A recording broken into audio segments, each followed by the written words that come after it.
Assalamualaikum warahmatullahi wabarakatuh. Bismillahirrahmanirrahim. Alhamdulillahi hamdan kathiran tayyiban mubarakan fihi kama yanbaghi li jalali wajhika wa li azimi sultanik. Allahumma salli ala Sayyidina Muhammadin abdika wa rasulika nabiyil ummi wa ala alihi wa sahbihi wa sallim. Na'udzu bikalimatillahi tammati min syarri ma khalaq.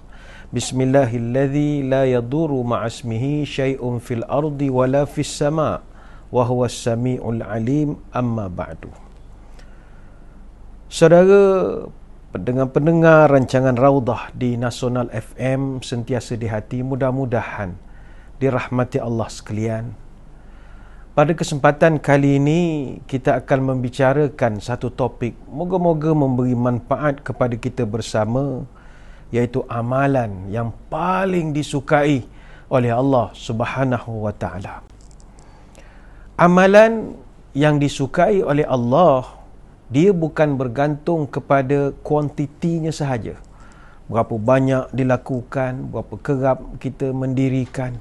Akan tetapi amalan yang paling dicintai oleh Allah adalah amalan yang dilakukan secara berterusan ataupun terus-menerus, walaupun amalan tersebut adalah amalan yang sedikit. Sebab itu Nabi SAW pernah bersabda, "Ya ayuhan nas, khudhu minal a'mali ma tutiquna, fa inna Allah la yamillu hatta tamallu, wa inna ahabbal a'mali ila Allahi ma dama wa in qalla." Kata Nabi, wahai sekalian manusia, kerjakanlah amalan sesuai dengan kemampuan kamu. Sesungguhnya Allah tidak akan bosan melihat amalan kamu sehinggalah kamu sendiri yang bosan. Dan sesungguhnya amal yang paling dicintai oleh Allah adalah amalan yang dilakukan secara terus-menerus walaupun sedikit. Hadis riwayat Bukhari dan Muslim. Sebab itu saudara, bukan senang untuk melakukan amal secara terus-menerus, atau dalam bahasa agama dipanggil istiqamah. Bukan senang melakukan satu amalan secara istiqamah, kerana istiqamah itu sendiri benda susah. Istiqamah benda sulit dan payah. Yang senang istirahat, itu senang. Tapi kalau istiqamah, itu susah. Sebab itu Nabi SAW marah orang yang tinggalkan amalan-amalan salih selepas dia berpenat lelah mengerjakan selama ini. Kata Abdullah bin Amr al-As radhiyallahu anhuma, qala li Rasulullah sallallahu alaihi wasallam, ya Abdullah, la takun mithla fulanin kana yaqumul lail fataraka qiyamul lail. Kata Nabi, ya Abdullah, jangan kamu jadi seperti orang sipulan-sipulan. Dulu dia begitu rajin mengerjakan solat malam, tetapi sekarang dia terus meninggalkannya. Hadis Bukhari Muslim. Sebab itu diajarkan oleh para ulama, tanda satu-satu amalan itu baik adalah min sawabil hasanati al-hasanatu ba'daha, wa min jaza'is sayyi'ati as-sayyi'atu ba'daha. Tanda satu-satu amalan baik itu diterima oleh Allah adalah apabila amalan yang baik itu boleh melahirkan satu amalan baik yang lain pula. Ini artinya kalau amalan baik yang kita lakukan tetapi selepas itu habis begitu saja, maka tidaklah amalan itu satu yang diterima oleh Allah. Ingatlah saudara, amalan yang banyak tetapi dilakukan tidak secara konsisten, ini bukan jaminan untuk mendapatkan syurga Allah.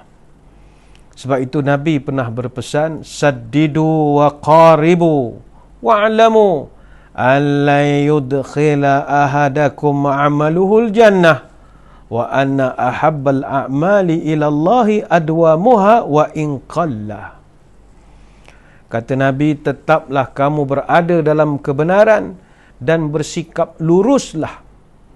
Ketahuilah bahawasanya amalan seseorang tidak akan dapat memasukkannya terus ke dalam surga.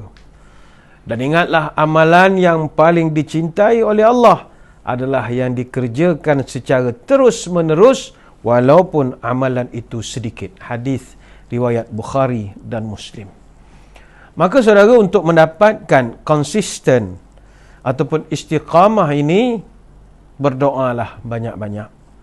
Sedangkan Nabi SAW pun sering berdoa kepada Allah supaya diberikan konsisten ataupun istiqamah ini. Terkenal doa yang diambil daripada Quran. Rabbana la tuzigh qulubana ba'da idh hadaitana wa hab lana min ladunka rahmatan innaka antal wahhab.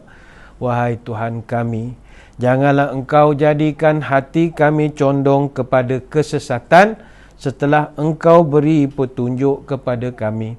Kurniakanlah kepada kami rahmat dan kesian belas dari sisi-Mu, kerana sesungguhnya Engkaulah pemberi kurnia. Surah Ali Imran ayat 8. Ataupun Nabi sering membacakan doa, Allahumma a'inni ala zikrika wa syukrika wa husni ibadatik. Ya Allah, tolonglah aku supaya aku dapat terus berzikir kepadamu, supaya aku dapat terus bersyukur kepadamu, dan supaya aku dapat terus beribadah dengan baik kepadamu. Hadis riwayat Abu Daud, An-Nasai, Ahmad dan Al-Hakim. Yang kedua, sentiasalah kita bersemangat dan juga kita mantapkan jiwa ketika melakukan apa-apa saja ibadah. Kerana hanya dengan semangat dan kekuatan jiwa sajalah yang boleh menjadikan kita konsisten dengan ibadat ini. Sebab itu orang tua-tua memberikan pesanan, orang tua-tua memberikan nasihat, hiduplah dengan penuh semangat, kuatkan iman, luruskan niat supaya tercapai segala hajat. Semangat itu mengangkat maruah, menghadapi cabaran, pantang menyerah, dalam bersaing tidak akan kalah, dalam bekerja tak kenal lelah. Semangat menumbuhkan kepercayaan diri, mengukuhkan tegak kaki sendiri, menghadapi musuh pantang lari, masuk gelanggang tidak akan ngeri. Tapi masalah sekarang orang, dia sudah kehilangan semangat. Apabila semangat sudah padam, hari yang terang terasa kelam. Apa tanda orang yang malang walau hidup semangatnya hilang? Ke laut ragu, ke darat bimbang, ke tepi, ke tengah direndah-rendahkan orang.